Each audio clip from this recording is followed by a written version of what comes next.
Well, it's 6 o'clock in the morning, we're at Manchester Airport. We're on our way to Alicante in Spain, where we're going to go and compete in the 14th edition of the Iberian Masters.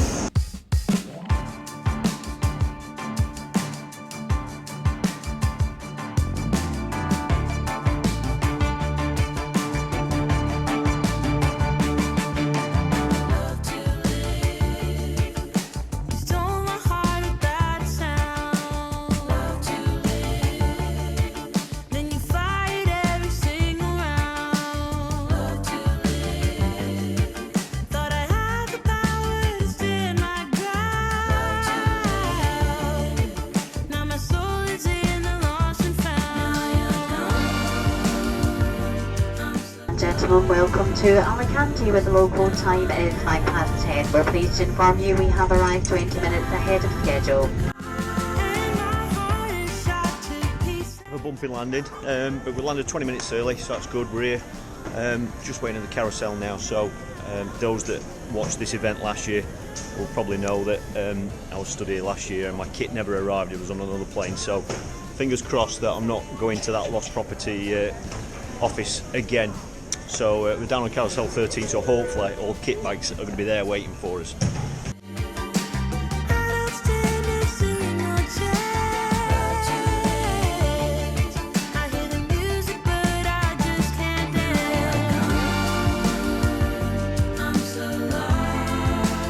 Well, that's great, all the kit's here now, so I'm just going to go down Europe car and go and get the car. I think it's downstairs, and hopefully as soon as that's done we can get on our way. It's about 90 kilometres I think it is to Fortaleny, so it'll be nice to just get on our way. Well, they didn't have the car that we wanted, but we've had an upgrade, so it's a better vehicle. So we're just going to get in that. It's got built-in sat-nav and all them nice little extras, so hopefully we'll be on the road pretty sharpish. Well, there we go, we found it. Lovely motor. As you can imagine, it's what we need for the kit that we've got. That should do us nicely. Just from experience, we can use the casting mat, the reverse side, just to keep the car clean.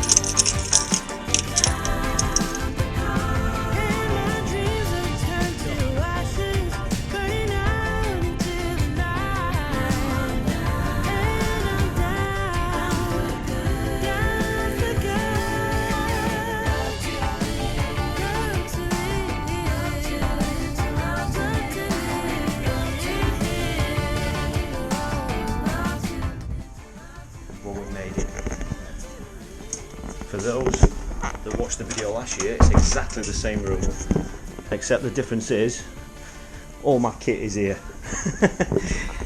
It's 2:15, so what we're going to do is, I'm not going to unpack all this just now. What we're going to do is, we're going to go and grab something to eat, have a quick run down to the venue, quickly show you the venue. The tattle shop opens at 5 o'clock, it's closed 2 until 5.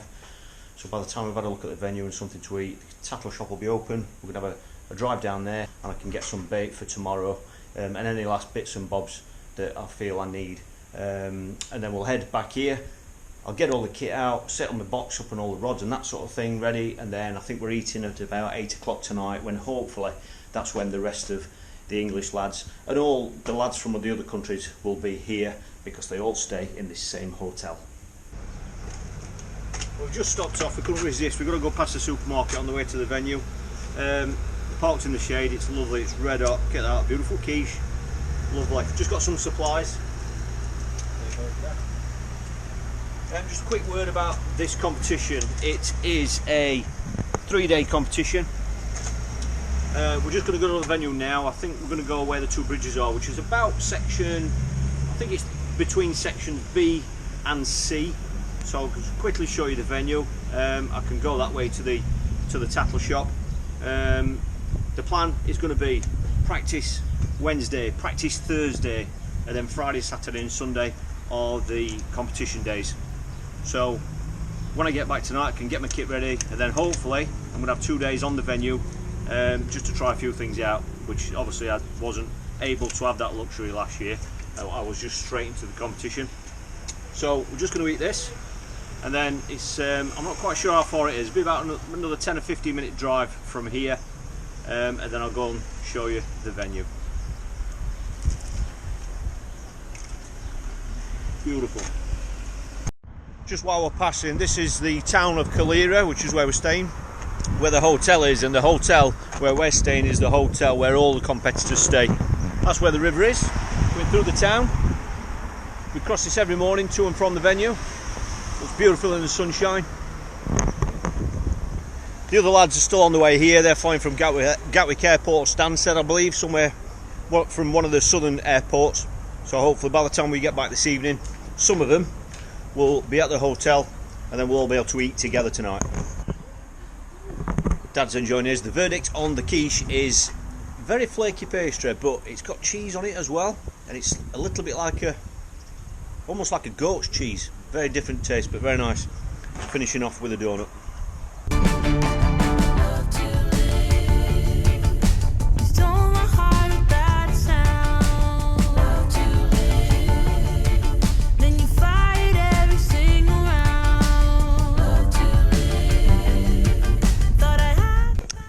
Show you this is the match fishing stretch, which basically means float fishing. There are two sides to this competition. One is feeder fishing and one is match fishing. The feeder one is obviously feeder, the float one is, it can be waggler as well, but it's mainly pole as well. This is the stretch for the match fishing event.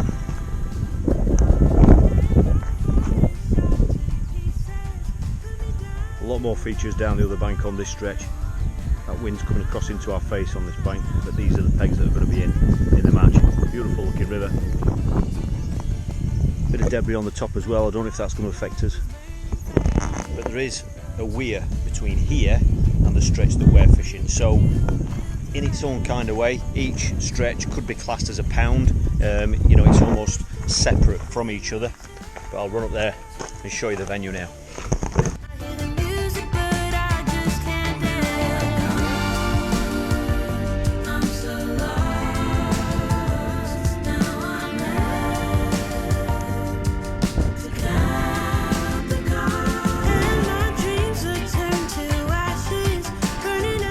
Driving upstream now to the feeder stretch. That is the weir that I was talking to you about. Pretty wild. Never hear anybody about fishing this bit here, so no idea what it's like, but it certainly looks a bit untamed. We're actually going upstream now. We're going to go above the weir, and that is where the feeder fishing stretch is. I think the first zone that we come to will be D zone, and then we'll go up the length C, B, and go that way.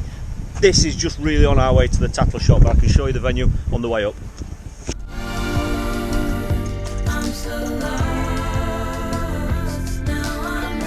Just going up through D section now. I think this lad's got one.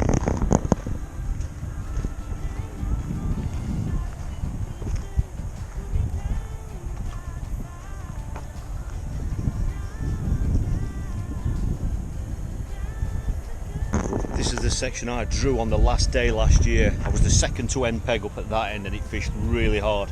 But that looked like a little Carasio. As you can see, the water, it looks clear when that sun's on it, but you can see these boulders in the edge. They're the ones I was talking about when I said I was going to be fishing a thicker line short. They're the ones you've got to be careful of if you're going to fish a short line. Nice green colour to the water as well. And that is where all the oranges are. All the way up here, oranges. Well, this was the two bridges that I was telling you about. This is what I drew on day 2. The end peg dominated. But there were some fish caught.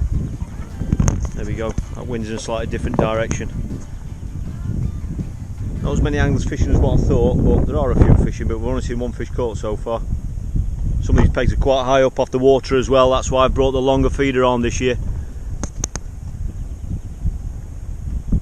The zones aren't marked out yet, but I'm sure when we get down here, I don't know about tomorrow, but Thursday, Friday, the zones will all be taped off and marked out. But we do know what the permanent pegs are, so we know where we can practice, because obviously we don't want to practice off the match length. yeah, just to give you an idea of scale, I know you can't always tell on this camera, that width is about 40 metres. It might be a little bit less, just to give you an idea of how wide it is. Lots of snags over there, as you can see. Lots of overhanging reeds, bushes, there's all sorts there.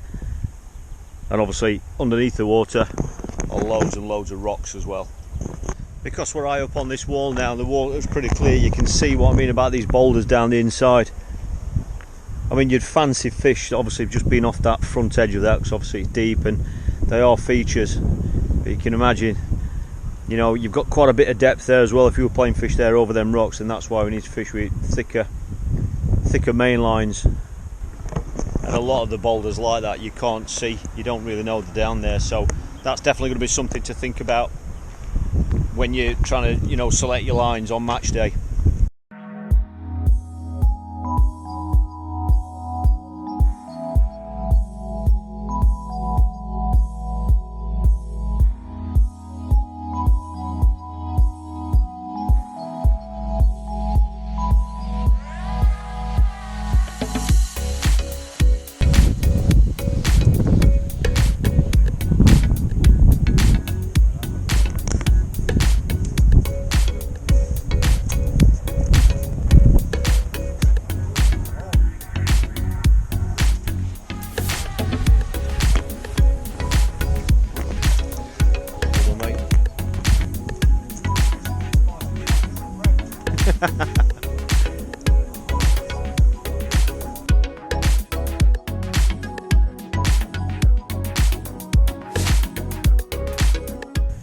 Well, it's second and final day of training. We've not really had a chance to do much filming and stuff, because obviously we've been trying to get our kit ready, and obviously trying to sort out some tactics as well. We're up in, well, it's the edge of B section now. As you can see, the sun's out. It's just turned 10 o'clock in the morning. This is the last and official training day. Yesterday we were down in D section, sat with Phil, next to Phil Ringer, Steve Wielden and the lads down there. I think they were Mark Eves. There was about 5 of us in a row, or 6 of us in a row, I think. Today we're up here with Will Freeman, Rob Wotton, and the other lads that you'll get to see. And yeah, like I say, it's last final training day, so we're just going to try and fine tune 1 or 2 things, and then the next 3 days are going to be official days of competition.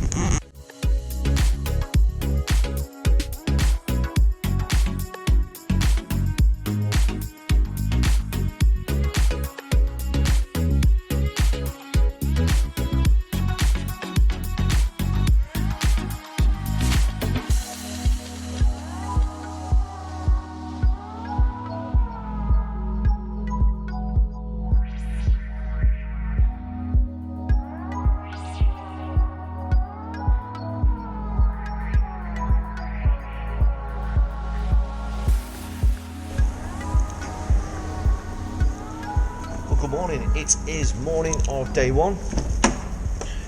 We've just had a lovely breakfast. It's about 10 miles to the venue from here at the hotel. It's a lovely sunny day. We've got about an hour before the draw, so we're going to get up there early, just sort some bait out, and hopefully get off to a great start.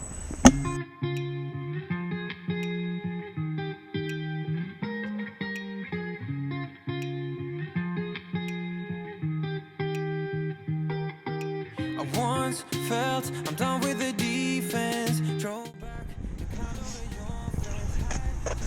There are 2 sides to this competition. There's a match fishing side, which is float fishing. That takes place on this stretch. Beautiful looking stretch. No wind on it as yet.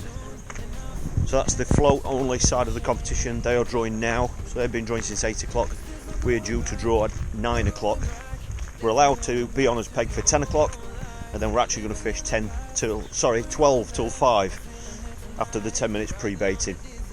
So I'm just going to head up there now, just pick my bait up. I'll show you that down on the bank, and just go and get in the draw queue and hopefully get off to a good start.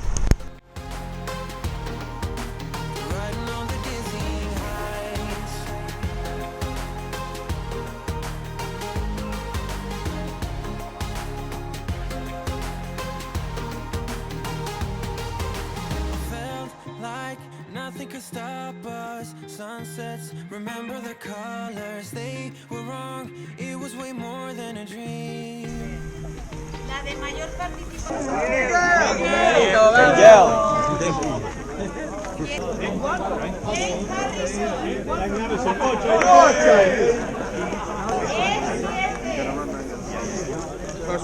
E7. Well done. It's not a long drive. Well, that's at E7, which is the section that is closest to the draw. Going back up the river, E is the first one that we come to, and you know, A is obviously the furthest away, so we've got the shortest drive. But I'm gonna head up there now and try and get parked up.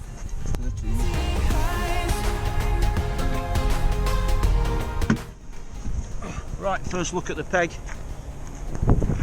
Thankfully this spot here, there's plenty of room to pull over here, so Dad can go in the car if he needs to.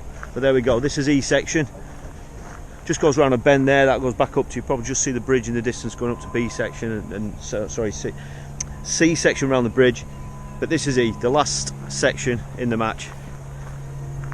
E7, there we go.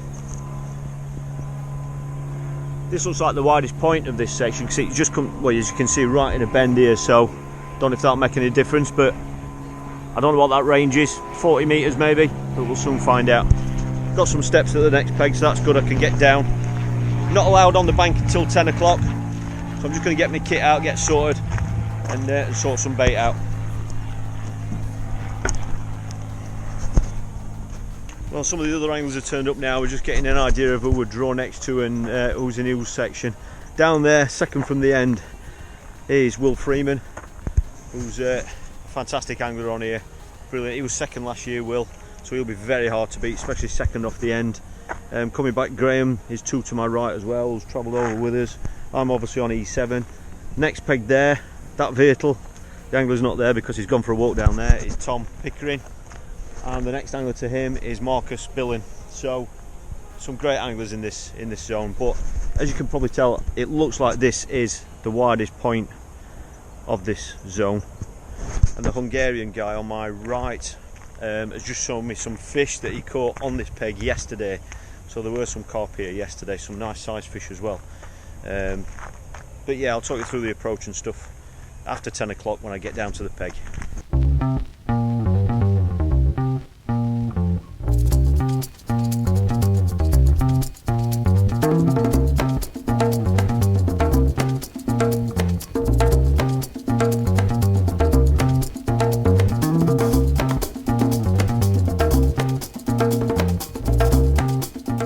Half an hour to the off. Tommy's set up, he's just gone for a walk down there just to see Will Freeman. We don't think he's on the end peg, we think he might be second from end peg, we're not sure, but Tommy's just gone for a walk down. Like I said, there's another half hour yet before the start. He's set up. I'm just going to sort some feeders out. My bait is just about sorted. It's really going to be sticky mag, mainly across. I've got a couple of lines clipped up over there, it's wider here. I've come away from that far bank and I've still got 46 metres clipped up, so it's probably 50 metres wide here, which is quite a lot wider than where we have been practicing. But rods are just the usual setup, the XD 4 metres. I'll quickly show you them. I'll not show you these every day because they're obviously the only rods I brought with me on the plane, so I'm going to be using these rods all the time. 4 metre, 100 gram XD class. I've got 3 of those set up. I've got one to fish short at about 10 to 12 metres. I haven't clipped that one up yet. I've got another one just past halfway, and then I've got the other one which is about 4 or 5 metres off that other bank.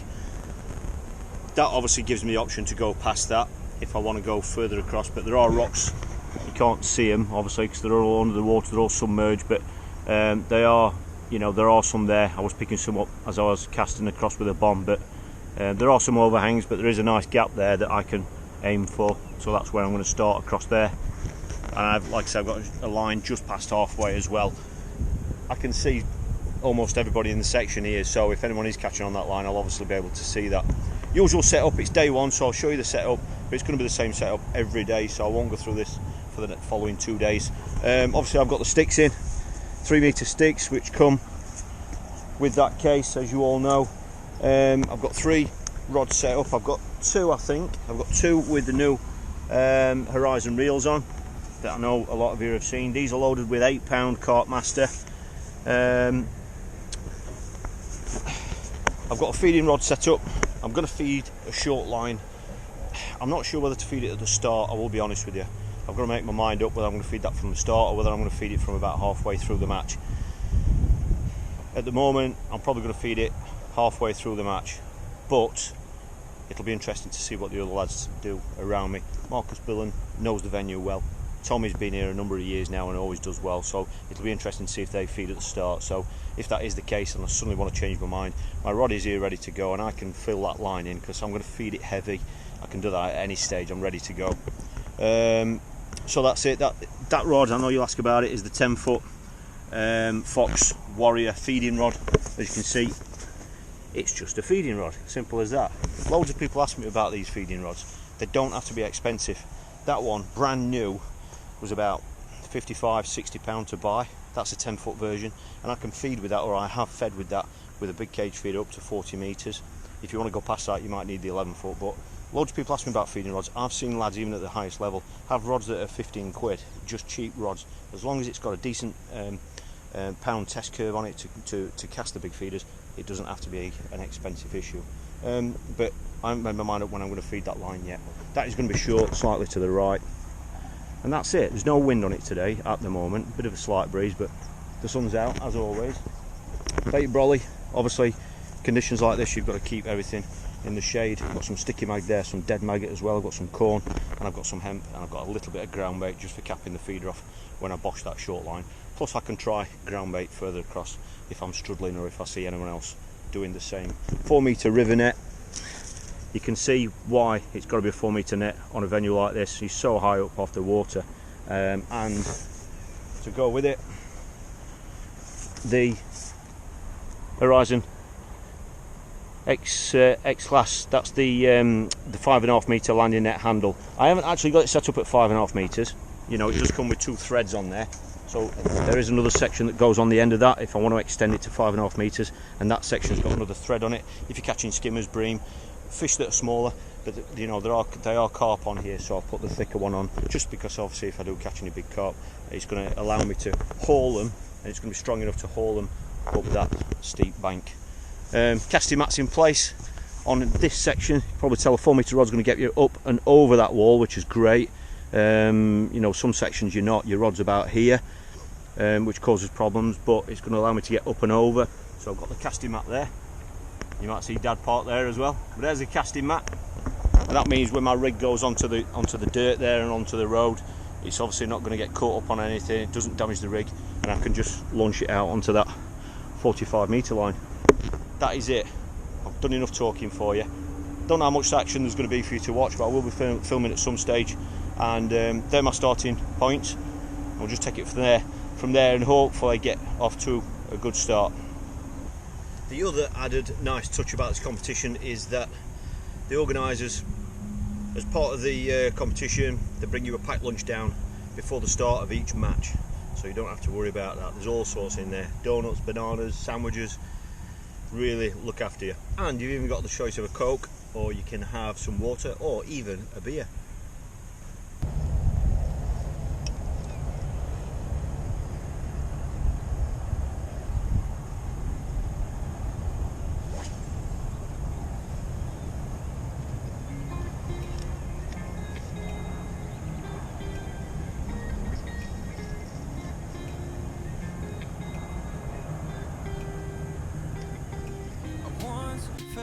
I'm done with the defense. Drove back and climbed over your fence. Had to show you that I was a mess. So you were shrugging your shoulders and closed off. That's what I told ya. Soon enough, everything started to change. 'Cause there's no going back, no going back. There's no going back to your old life. Not living in the past. That I'm feeling it tonight, riding on the dizzying heights.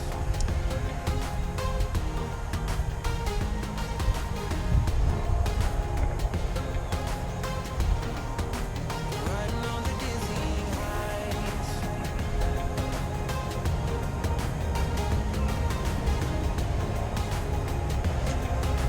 Well, we're just coming up to the end of the first hour. Marcus Billing, who's on the left of Tommy, that's 2 to my left. He was the first to catch. He's had a carp, and then Tommy went and got one, and then I went and got one. I just got one. It's probably 2 kilo, might be a little bit less, to be honest. It's not a really big fish, but very, very welcome. Only took 6 minutes for that fish to come as well on that cast. But as I'm talking to you, Tommy has just hooked another one.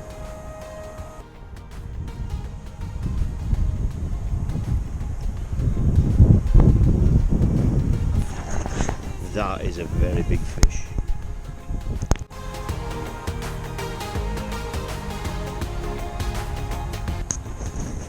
We're just coming up to the second hour now, the end of the second hour. I've hooked a fish and lost it, only got 2 turns on it and pulled out, which I'm a bit gutted about. Tommy's not lost any fish though, and he's just about to net his 5th. Another good fish. Marcus on the other side of him's just had one as well, so I think he's got 3. Both casting on the same line. Looks like sticky mag. I'm just about to feed my short line now.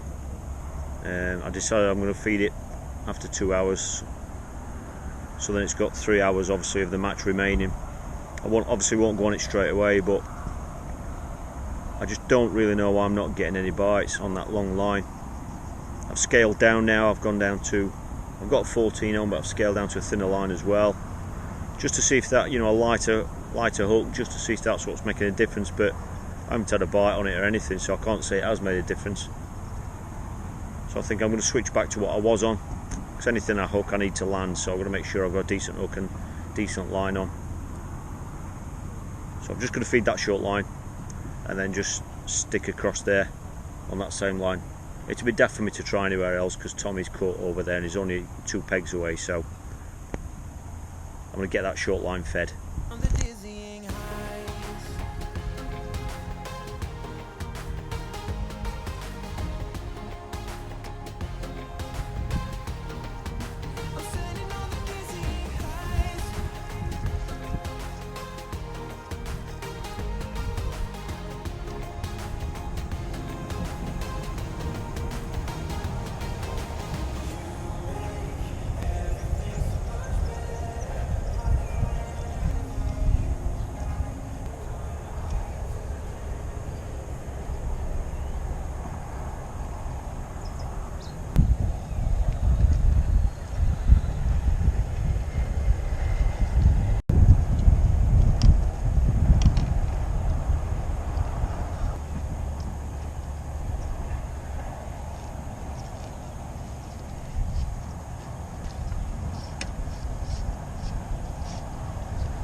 There's 2 hours to go. Tommy slowed down a little bit, but having said that, he's still obviously got 6 fish anyway.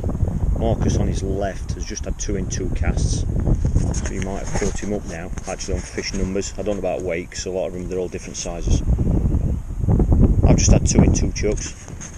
I know that sounds quick, but both bites were on 14 minutes. But obviously very, very welcome. So I've got 3 in the net now. One of them's about 3.5 kilo or 8 poundish, I think it is. So I've got 3 fish. I've lost those 2, and that's why I wanted to make sure I landed the big one, just to kind of get some confidence back and just make sure I've got something in the net. So I've got 3 fish, 2 hours to go. I'm still on that long line, 45 metres, not far off that far bank. I've not been on that short line. Like I said, I topped it up after 2 hours, filled it in after 2 hours, and I'm not going to touch it. I'm not going to top it up or anything until I actually drop on it to try it. And with 2 hours to go, I might be on that. I might try it in about 30 minutes. I'll see how this cast goes and the next cast, and that'll take me obviously 30 minutes because I'm on 50-minute casts, and then I'll make a decision then. If I haven't caught in the next 2 casts on this, I might have a look on it, but obviously if Tommy or anyone else continues to catch on that long line, then I might stop out there and drop on that short line with 1 hour to go. So next 30 minutes, 2 casts on this, and then I'll make a decision.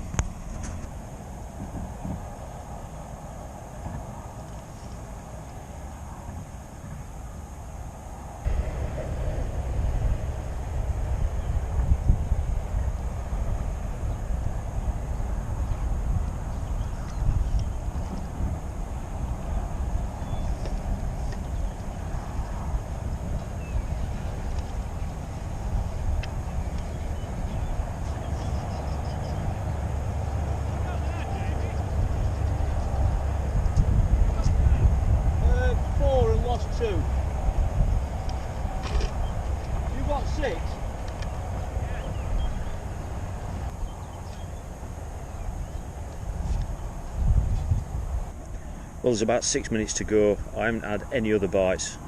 Still only got 4 fish. Tommy's just had one. He hasn't had a fish for ages. I mean, like about an hour. He's not had a fish. And all of a sudden his tip's gone round and he's got one. He's just landed it. He's just cast back out. And he couldn't even put his rod on rest.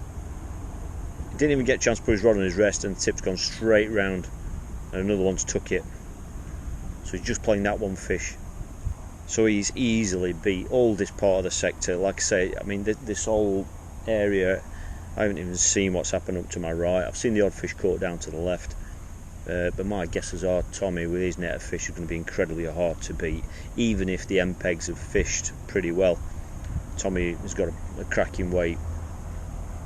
As I'm talking to you, another net's going out, about 5 pegs down. I've got a feeling they will have caught a few fish down there. Well done, Tom. I've no idea what's been caught anywhere else in the section, but Tommy's weight is going to be incredibly hard to beat, so I'm hoping and praying for one last fish on this last chuck.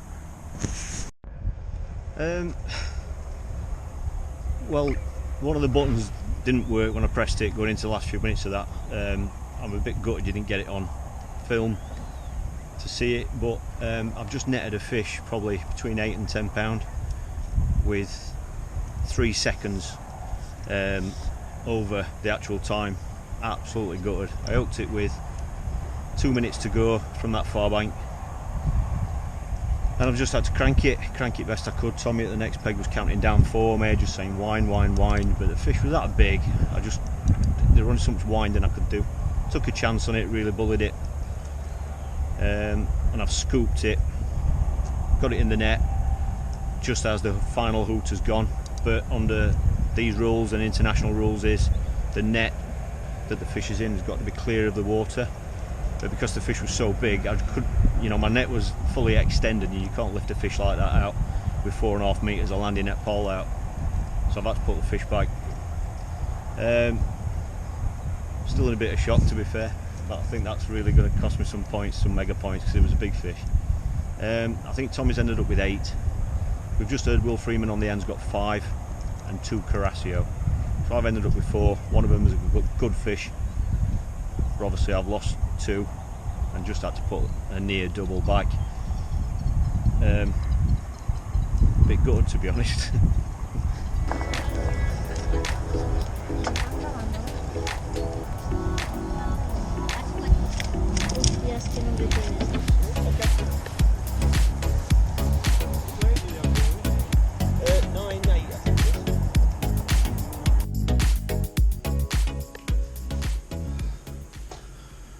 Well, as it turned out, that fish has not actually cost me any points. The one right at the end, or the fish that I've lost.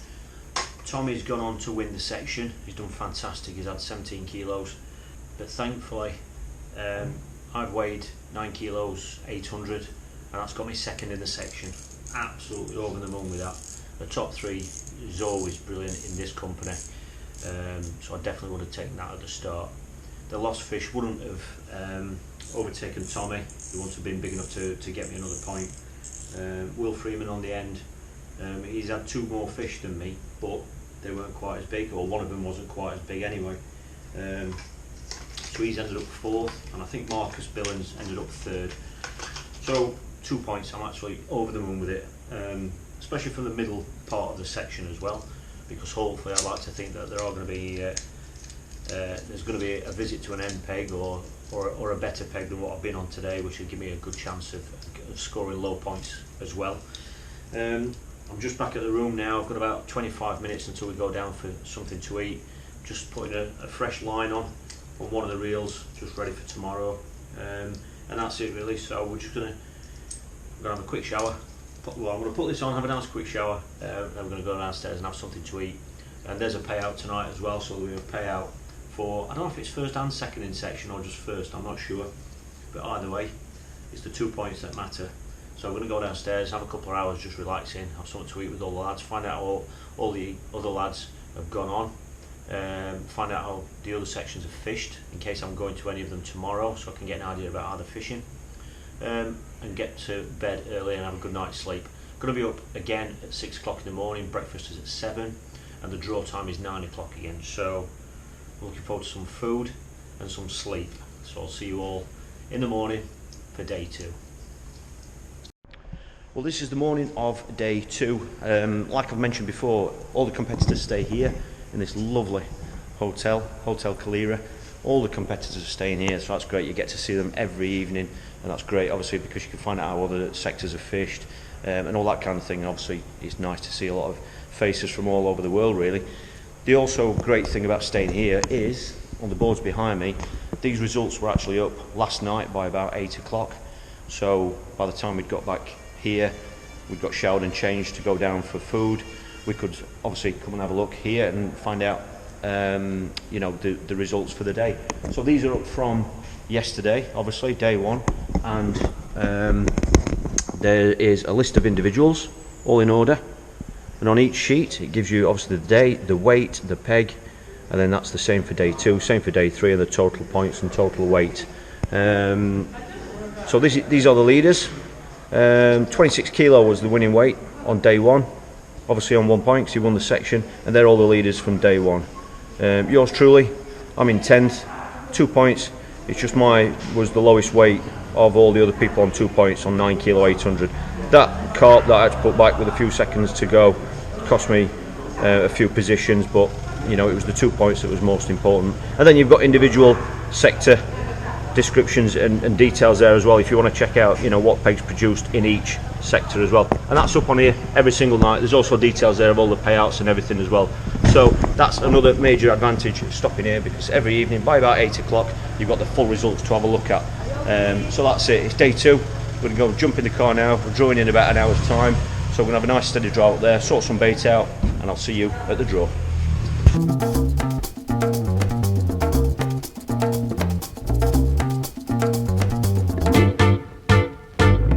Well, yesterday's draw, they actually called you out in the order that you booked onto the competition, so you know there's quite kind of a rotation of drawing. I'm not quite sure how they're going to do it today, but one of the key details for today is what they will do is the original, the main draw bag won't have any end peg numbers in it to start with. Then what they will do, they will call out the names of the anglers that were on end pegs yesterday to go and draw first. That basically means that the guys that were on end pegs yesterday cannot be on another end peg again today. So what will happen is all those anglers will draw from the bag, draw their peg numbers. Once they've all drawn, the remaining end peg numbers will go into the bag for everyone else to draw from. It's just their way of keeping it nice and fair, so you can't keep drawing end pegs. The draw every morning is where you can collect your fresh bait. We order the bait in advance, could be several days or the night before, which is what I did. And then these guys are here every morning to serve us with fresh bait. Absolute fantastic service. Good morning, good morning. The quality of bait has been sound, to be honest. I mean, some of the maggots aren't really as big as what we get back in England. I know a lot of people will want to know. They're all in steel bags. So today I've got sold in litres. So that's 1 litre of obviously white maggots. There's plenty of stuff in there as well, stop them sweating up. They've got tiny perforations in the bag, I don't know if you can see. Now I've been carrying extra with me every day just in case I needed them, so I've had one to roll over to the next day. So I've got one there, and I've managed, which aren't very easy to get hold of, some reds today as well, which I think is nice on the hook as well. So what I've done is I've just got a little bit extra with me in case I've drawn a pile of fish and I need extra bait. If not, because it's fresh, I keep it cool overnight so that I can carry that over to tomorrow. Just means you're not wasting bait, but it also means that you've got plenty with you if you know you do need more on the day, and there aren't any strict bait limits like there are in lots of competitions. So fantastic that. And you can, I mean, I ordered that bait at it was about 10 o'clock last night from the organisers who stay in the same hotel, so they're really flexible with things like that, and obviously they're here fresh for me this morning at the draw.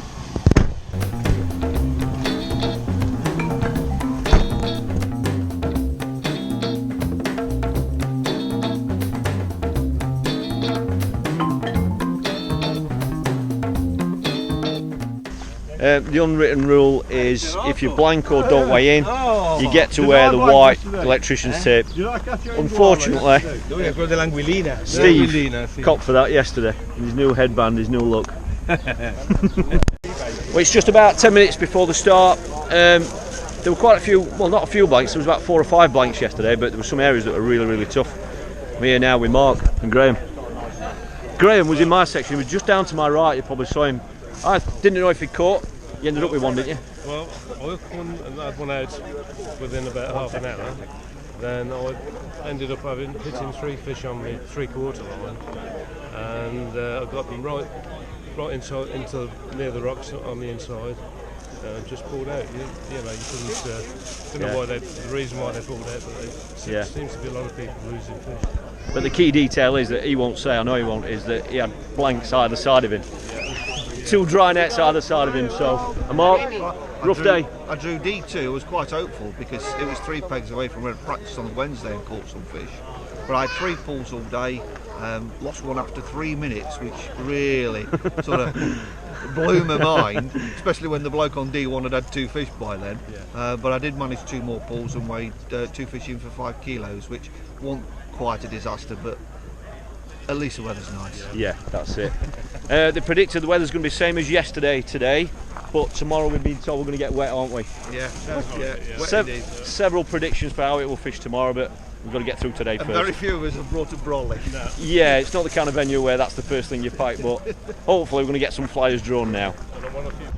Well, I've drawn the same sector as yesterday, E4, so I'm 3 pegs to the left of where I was yesterday. To be fair, that is going to be the next peg from where Marcus was, who was 3rd in the section, so I've got to feel as though, you know, there are some fish just there. I don't know if I'm just off him or whether they moved, I don't know, but I'm confident of 1 or 2 pulls anyway. The biggest cheer was Will Freeman. He was on the end peg yesterday, so obviously he couldn't draw another end peg today. He's got him drawn A2, so it's the next peg in from the end in A section, and it's also the peg that won the match yesterday with 26 kilos. So Will hopefully catch a few fish today. Will's on 4 points. I'm going to get up there now, get parked up, get the van behind the pegs, hopefully where Dad can see the pegs, and yeah, just have a nice steady setup. First look at the peg. Plenty of oranges. These are so many fresh oranges up here. Not meant to eat them, but I have seen 1 or 2 lads having them. E4, here we go. Same section as yesterday, bit of a breeze coming left to right. There we go. No big boulders down this inside, first viewing. There's 1 or 2 there, but don't know what else is down there, but hopefully nothing too scary. And no overhang or anything. It's not clear bank either, it's just kind of bushes. Either one come out. To the left and right they come out a little bit from the bank, but in the middle it does go in as well, so there's a bit of a recess which looks quite inviting, to be honest. So that will allow me to go right in if I need to be. Looks a tiny little bit narrower than yesterday. Yesterday I was just there right in that bend. It was a 45 metre chuck to that far bank line that I was happy with. It might be about the same today, if not a metre or 2 shorter. But that's it, I've got loads of time, it's 9:15. We don't kick off till 12, so that's loads of time, so I'm going to take my time, get ready, make sure my sticky mag and all that sort of stuff sorted. I've got a rod to set up because I've changed the reel from yesterday, the fresh line that I put on last night. But yeah, it's nice to have loads of time to set up, and obviously I've got the car parked nice and safe as well, and Dad can see me from where he's sat, so I'm going to get my kit down the bank.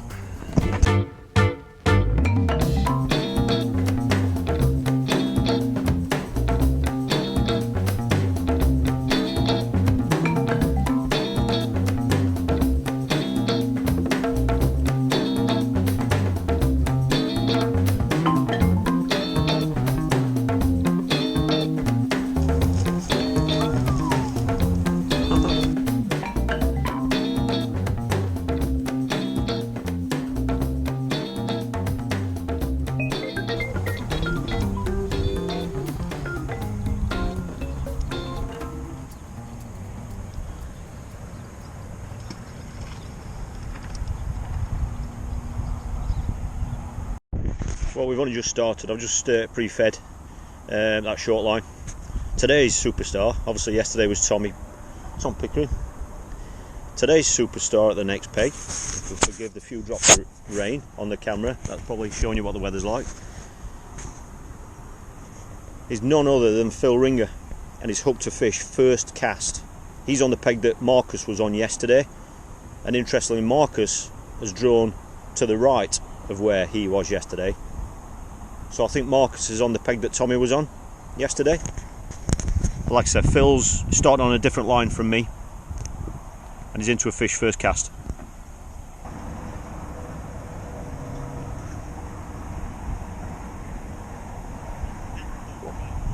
Well done, mate.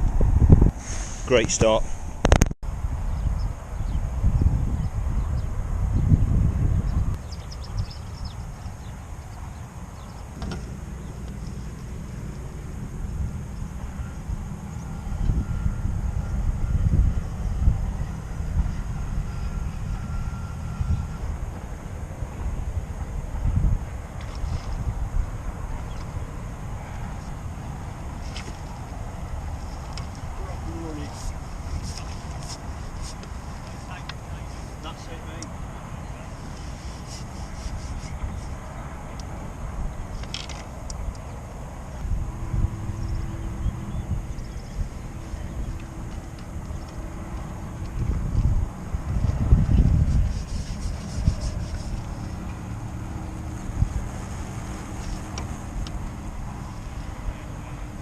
Well, I've just had my first fish, us four here now, from Phil, me and the two lads to my left have both got one fish apiece.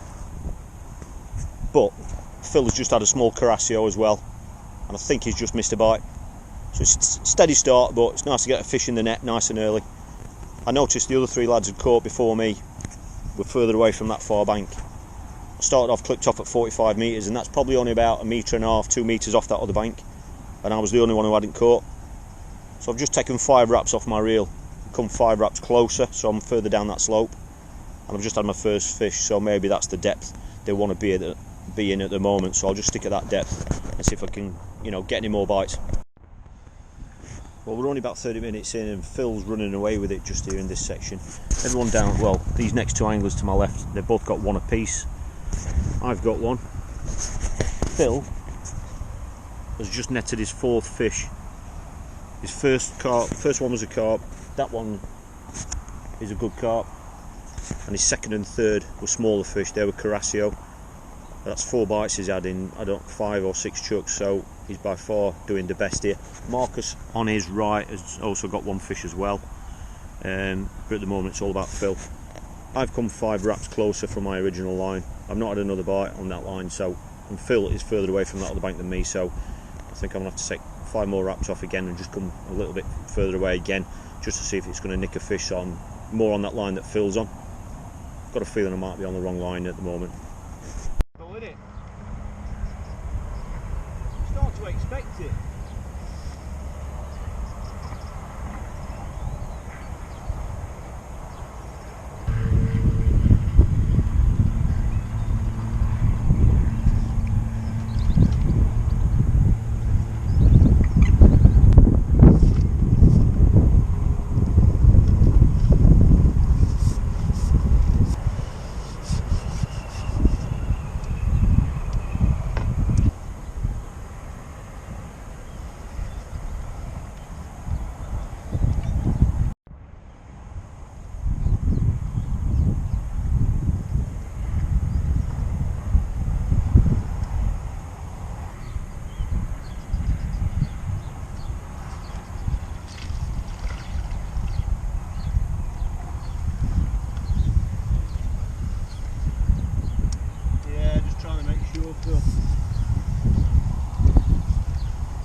We're bang halfway now.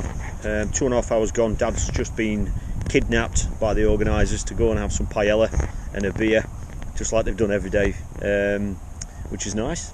I've just had my 4th fish, so obviously I've got 4 carp now, but one of them is a good, a good stamp carp. It could be, I don't know if it's 3 kilo, but it's a good fish.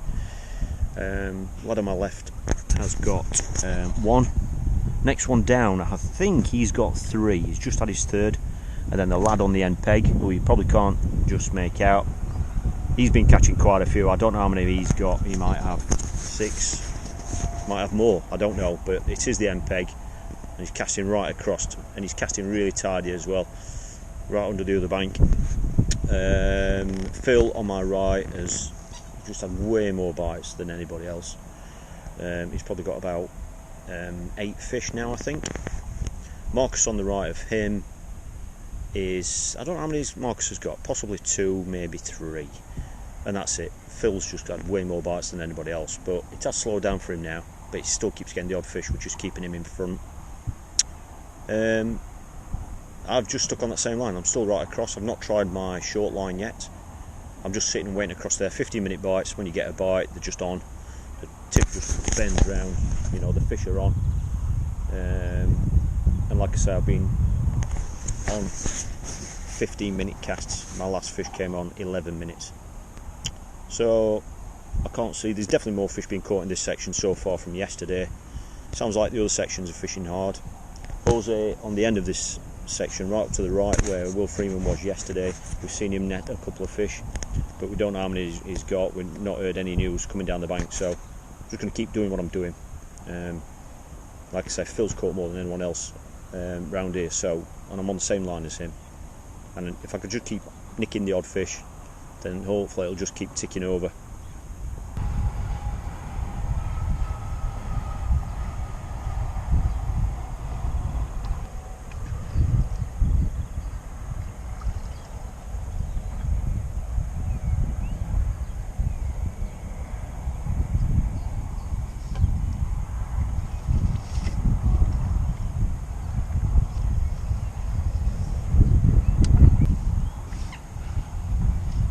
Well, that was a nice little gamble. I just had one 10-minute cast with 2 hours to go on that short line.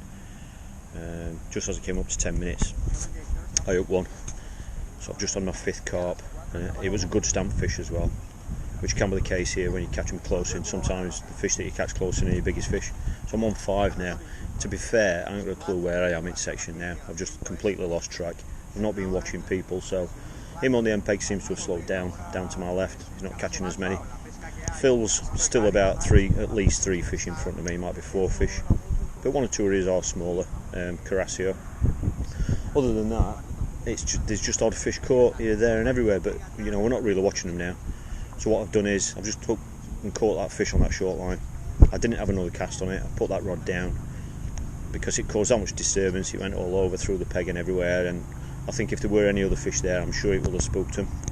So all I've done is I've put that rod straight down, I've picked the long rod up for the far line, and I'm just going to have one 15-minute cast on that long line, just to give this inside line 15 more minutes, just to kind of settle down a little bit. There's loads of hemp and corn gone in on that line, so I don't feel as though I need to top it up or anything. So hopefully I'll either catch one on this long line, which will be a great bonus, or I'll give it to 15 minutes. If I don't catch on this, I'll just reel in and have another drop on that short line, and hopefully there'll be 1 or 2 more on that line for me to catch in these later stages. There's about an hour and a half to go. Well, there's 30 minutes to go, and that last hour has just been completely just dead. Not had a bite in over an hour now. It's slowed down for everyone down here except the guy on the end peg. He's carried on catching a few fish. Phil on my right has just had his first fish for over an hour, so he's going to get great points today. We've heard the struggling at the far end of that section, right the way up to my right. There's 1 or 2 people blanking as well. Francis McGoldrick's up there, he's got a couple of fish, but there are some blanks we've heard. And then the only thing we've heard is that someone on the end peg up there, and we think that's Jose, is catching fish. An hour and 3/4 ago I thought I needed 2 more fish to get good points, but there's less than half an hour to go now, and I'll be looking to get one more, but obviously that would be very welcome. I've just dropped short now. I've had 3 casts long across that other bank and not had a single indication, so I've just gone short now. After this cast I'll have time for one more cast, and I'm not sure where I'm going to spend it, whether I'm going to spend it on this line or the long line, but I'll fish this out for another 3 or 4 minutes and then make my decision if I get any indications on this, or whether I'm going to spend the last cast short or long.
$15,200. Can't believe it, the guy in the end has only had 12 kilo. Phil reckons it's going to be close between me and him, but let's have a look.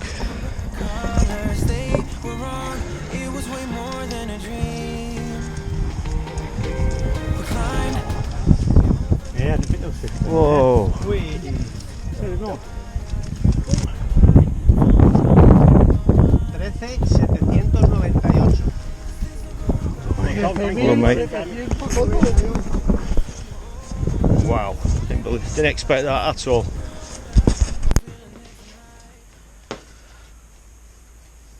Well, good morning. It's the morning of day 3. It's still dark out there. The clocks have gone forward overnight, so we've all had an hour's less sleep. I can't believe my weight yesterday beat Phil at the next peg. I was pretty sure that he beat me. He'd certainly got more fish than me. I don't know how many more fish, probably 2 or 3 fish more than I have. But he's had, I think 3 of them were Carasio. I had those 2 good sized fish on that short line, which, you know, that short line, it's one of those lines where if you do get one on it, it can quite easily be the biggest fish of your day, and that's really what happened yesterday. Ironically, I fished that line, so did Tom Pickering and Marcus Billen, all in a row the previous day, only just to my right, 3 pegs to my right, and I think all 3 of us never even had an indication. I've obviously had 2 fish on it on day 2, and you know, I had a little sun perch as well. But anyway, amazingly, the end peg, the peg 1 right down to my left, I saw that angler catch what I thought was loads of fish. As it turned out, it weighed 12 kilos. What I didn't know is that I was obviously seeing him pick up and play fish. What I didn't know, because I wasn't sat watching him, was that I think he lost about 6 of those fish. So he ended up on 12 kilo. So what's happened is I've been the top weight right up to the top end, the high numbers, but then the last 2 pegs have beat me. I think there's been a 16 kilo and a 17 kilo. I think they were the weights. But anyway, I came away with 3 points. I always said I wanted a top 5 just to kind of stay in the race. So 3 is great. I just can't believe my fish have beat Phil's really, but that obviously shows that, you know, that inside line is worth putting in wherever you draw. I think that's obviously what I need to bear in mind for today. So the weather forecast today is horrendous, and it looks like it's the forecast has come to fruition.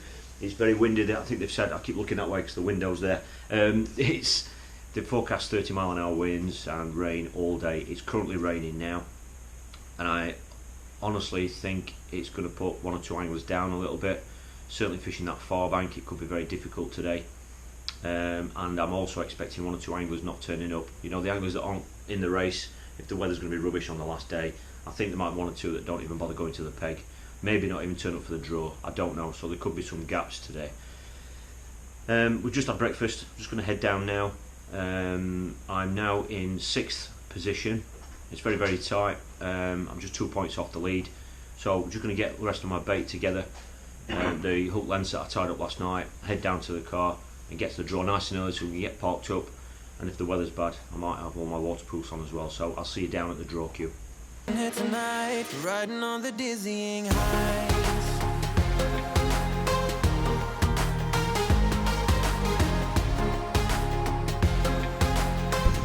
Well, there's one thing in Spain, they're very, very good at getting the weather forecast right.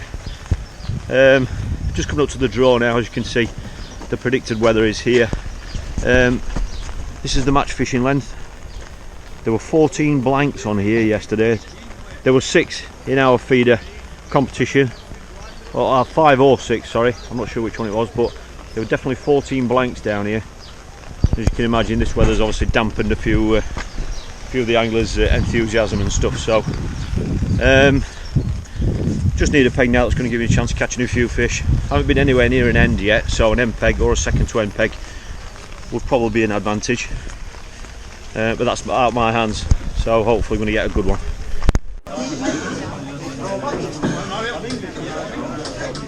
José Evangelista. De 9.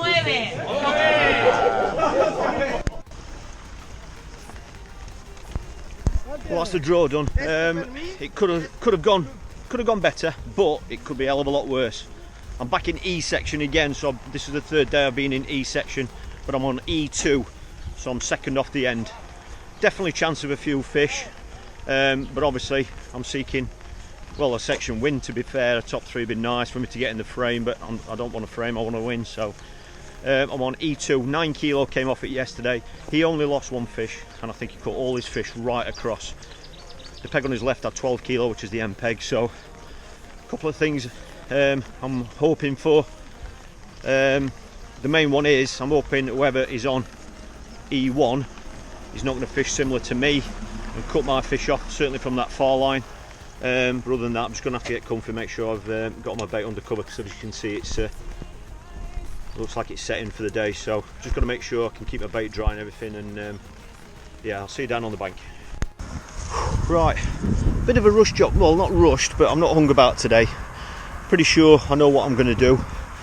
Obviously I've been in this section for 3 days now, and the other reason why I didn't want to hang about is because of the rain. I don't want to get absolutely wet through.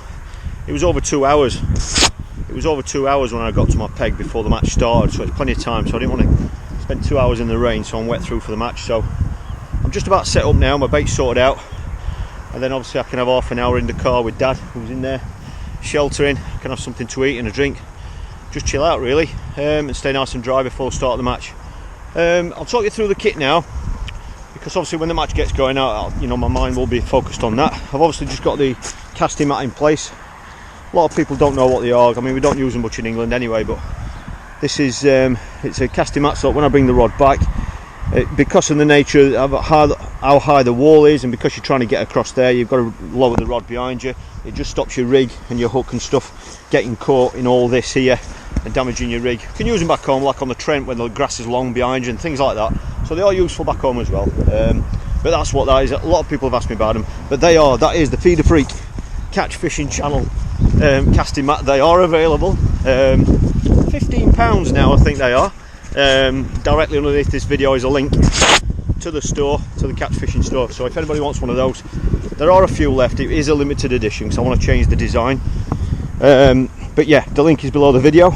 Down the steps, the wind is coming bang into our face, so that's going to affect things. You can probably hear the wind on the speaker. Forgive me for wiping the rain off, I don't want it to be too blurred for you, but yeah, the wind is coming right in his face here. This is me, E2. Like I say, I've done myself a bit of a favour drawing here today. Obviously E1 would have been better. The Italian Stallions on E1, who, you know, you'd expect to catch some fish as well. 12 kilo off that peg yesterday, a high 9 kilo I think it was off this one. He only lost 1 fish, so you can say it's a 10 kilo peg, but obviously I want more than that. I want to win the section. Then I was about 3 pegs along yesterday. I was third in the section, but first and second were right at the far end, the end 2 pegs, which are the end pegs in the whole match. They didn't produce on day 1, but they produced yesterday, and who knows what's going to happen today, so hopefully they're not going to produce. I'll quickly talk you through the setup because, you know, skip past this if anybody's not interested, but I know a lot of people are interested, so I'll do it now because I haven't really done it for this trip. I've obviously got the hold all, the carry all with the measuring sticks, 3 metres, simple as that. That all packs down into my luggage, so that's great. Bait brolly, very important. It's been important because of the sun anyway, but obviously it's important today because of the rain. Bait weighter I've used on this trip because it's lighter and I can pack it easy, and it goes under the bait tray alright. 4 metre river net. I've got the long feeder rest. That's because we're so high off the water, you need one that's obviously going to allow you to get the rod down, because I like my rod down. Some of the European lads like the rod up in the air, but you know, us here in the UK prefer it down most of the time, and I do, so that's why I've brought that. I've used the Horizon XD rods, 4 metres, 13 foot on every line, even the short line.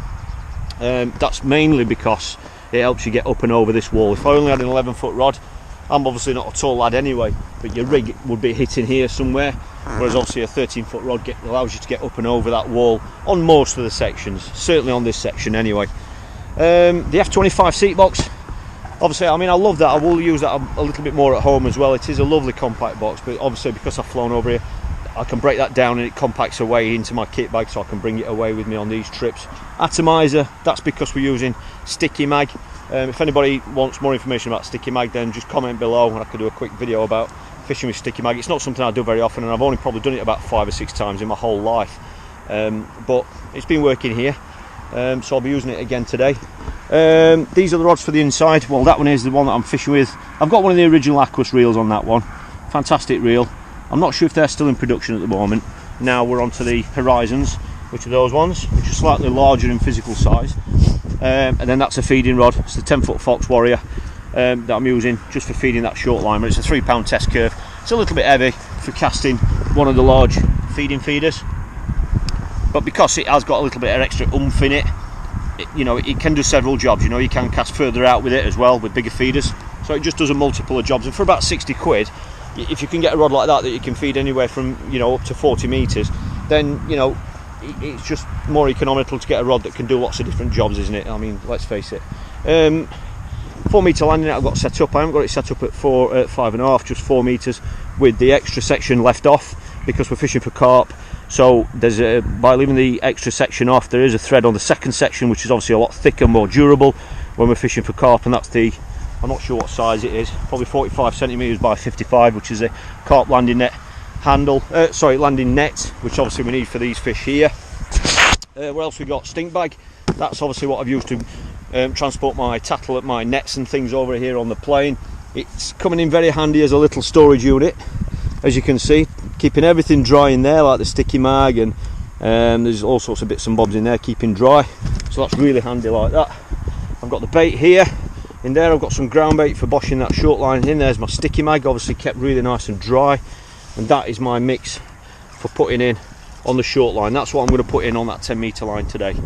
Differences in approach from previous 2 days. I'll be nice and brief for you. I'm not going to go quite as far across. I'm going to turn the camera around now so it will get rain on the lens, but I'm not going to go quite as far across today. I started further across than Phil yesterday and the lad to my left, but Phil caught far quicker than I did, so I'm going to come off that edge a little bit because I think you know, he seemed to get, well, he did get a much quicker response whilst I still caught. He had what, 3-4 fish in front of me before I'd even caught, and he was about 3 or 4 metres off that other bank, so that's where I'm going to go today. For your interest, it's 44 metres, that line, so that's the line I'm going to start on. And the other change I've made is the boshing line with that feeder. The boshing line is again going to be at 10 metres, but because I'm near the end, I'm going to bosh it to the left, not to the right. Yesterday I was further down in the middle of the section, and to the right felt right. There was a couple of big boulders in front of me and I just felt they might have provided a bit of cover. Today, because I'm second from end peg, I'm going to the left because I honestly feel that obviously any fish might be more confident out there beyond the match length. You know, if fish are going to come in that way, from the area that's not pegged, then I feel a lot more confident that they're going to come in and arrive on that bait first rather than waiting for them to find it over this side. It's a confidence thing. It's a nice clear bottom anyway. It might not make the slightest bit of difference, I don't know, but it's purely confidence. So I just feel more confident. I'm going to put it there in line with that tower that you can see there. So it's 10 metres there, and I'm going to feed that at the start just like I did yesterday, and I'm not going to go on it for, I'm hoping, 3 hours. I'd like to leave it 3 hours without topping it up, because the fish are quite cagey, and if I can leave them for 3 hours over loads of particle feed like you've seen there, then hopefully there might be 1 or 2 settle on it, so when I do go on it I can nick 1 or 2 fish in the later stages. But that's it. I'm going to start across. I'm not going to feed it at the start. Yeah, I've got a very clear plan today, but as always, with him being on the end peg, you know, could very well be fishing his own match, you know, but obviously if he is catching, I will be noting where he's catching them and how, and then obviously I can see down the rest of the length here.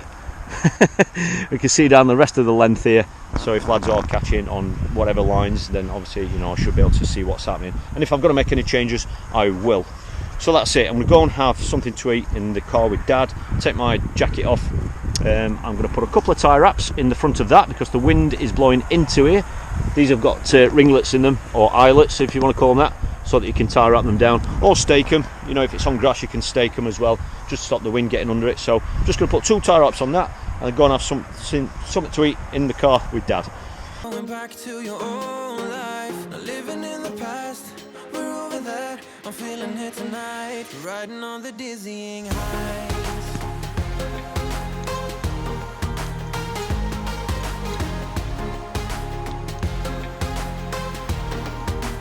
Riding on the dizzying heights. Well, we're 20 minutes in, and out of these 4 pegs here, I'm the only one that hasn't caught. The Italian on my left got one first cast, right across, and then the guy on my right on peg 3, he got one, not a big fish, and then on peg 4 he got one as well. I haven't had a sign yet. We're all casting across. That wind's making it a little bit tricky. It's kind of gusting, you know, into his face, but it keeps switching left right as well, so confident I'm on the right line. Just got to wait my turn, I think.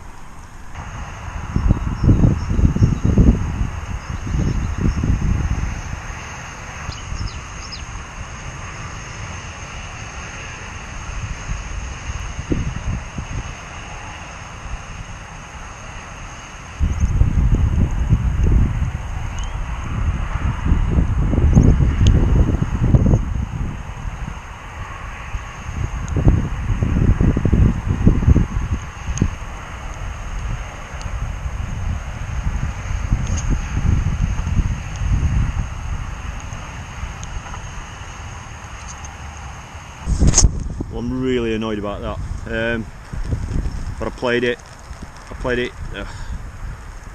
I didn't want to rush it, didn't want to bully it, so I want every fish to count, and at the end of the day I've just pulled out of it, not far out, about 4 or 5 metres out. When I looked and inspected the hook, the maggot had actually gone over the point of the hook and been double hooked, so it wasn't hooked properly, and that's one of the risks that you get fishing with maggot. Yeah, really annoyed, but at least I've had a sign on that long line, and just got to kind of just stay a bit cool about it and just be patient, not chase it. I haven't seen any other fish caught. On my left's got one, on my right's got one, next to him's got one, so the good thing at this stage is that peg 1's not running away with anything, you know, he's not catching yet. But everyone has lost fish this week. I just hate losing them like that.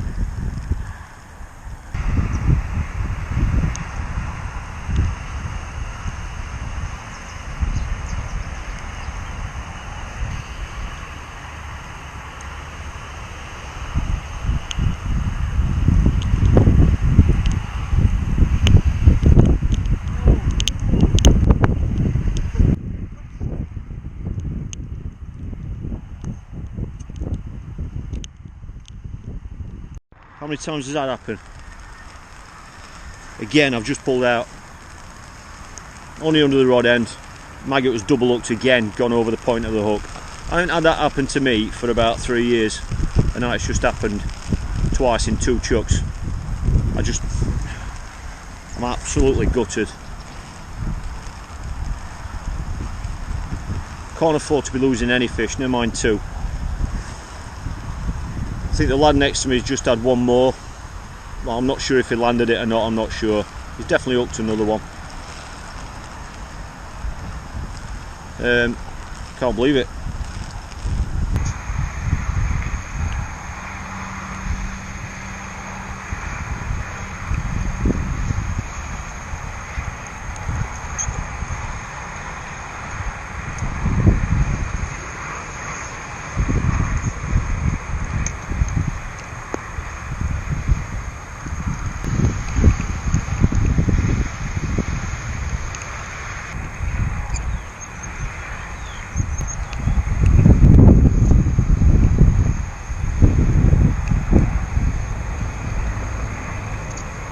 Well, I finally landed one, not very big, it's a Carasio, but very, very welcome.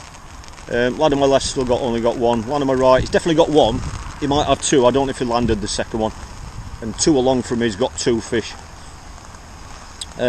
Just got to stick at what I'm doing, just try and stay cool, and I'm having 15-minute casts across there. It's been working in this section, but I'm not going to touch that short line until 3 hours in, and just try and salvage what I can now. Obviously really gutted to have lost those two fish, but it's behind me now. I've got to catch two more.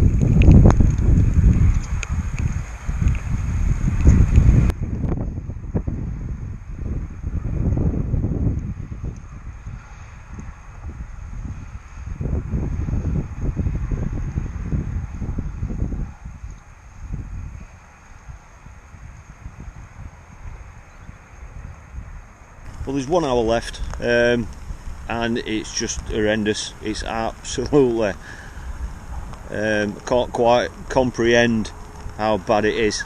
Lad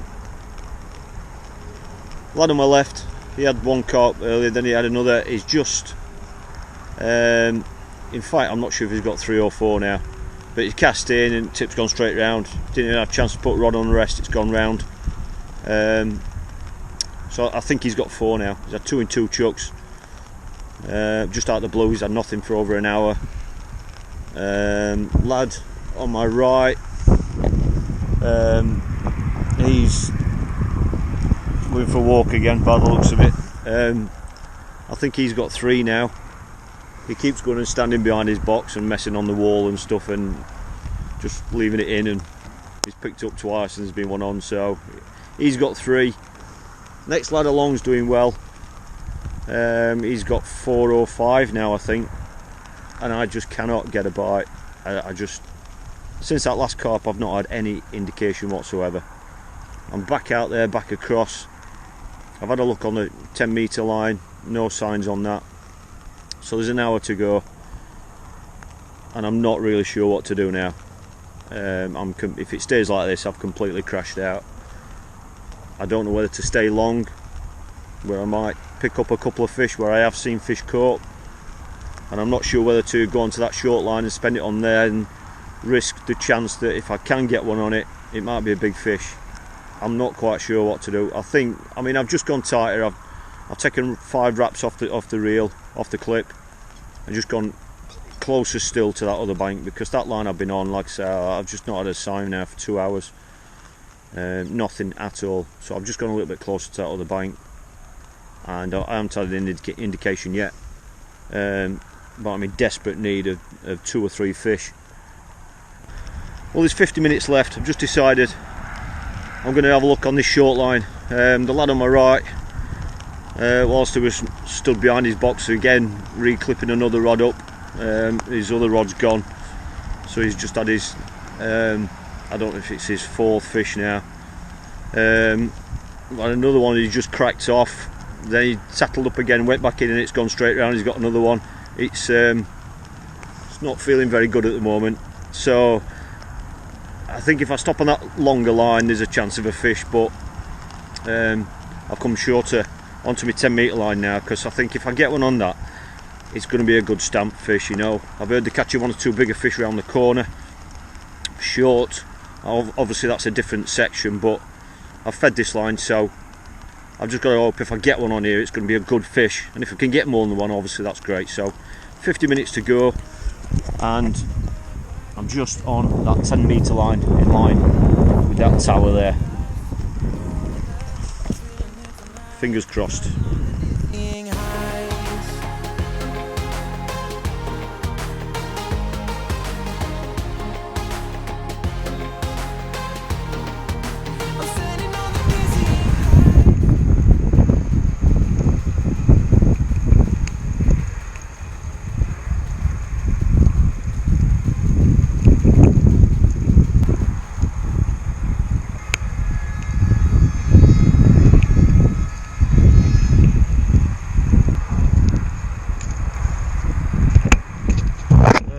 Do this now. Not quite sure what happened there.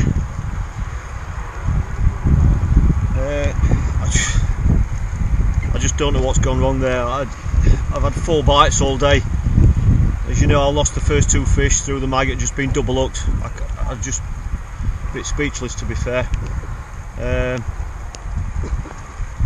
I've just 4 bites all day.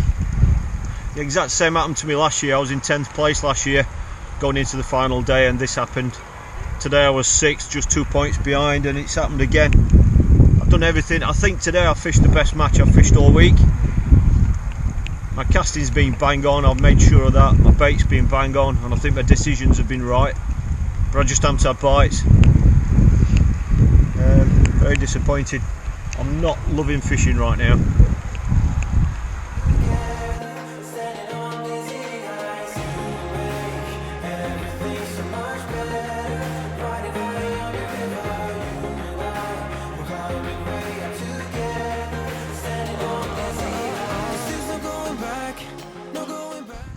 I'm quite lucky in the sense they've weighed a little bit more than what I thought, but 4 kilo just over. I might not even make the frame, the top 25 payout with that, to be fair. I don't know. I need to get my kit packed away. Well, it was painfully clear how disappointed I was on that final day. Unfortunately, when you're in contention to win such a big event like that, and you fall at the last hurdle in that manner, it's as you can imagine, it's incredibly disappointing. The presentation evening was very special, as you can imagine. They actually ended up paying out the overall top 25 anglers from the competition, which was brilliant to see, and it was also great to see quite a number of the English contingent getting paid out in that top 25 as well. It's obviously a big trip. For some lads it's a bigger trip than others, but I think even before we left the hotel on that evening, they all admitted that they certainly would be doing their utmost to be back again competing next year in this event. I've got to say a huge thank you once again to the organisers, who always put up a world-class event, and it was absolutely impeccable again. The hospitality was fantastic, and it was just great to see so many friendly faces from all over Europe. Safe to say this is an event that I'll definitely be back here competing again next year. It's certainly unfinished business, especially having come so close to winning it.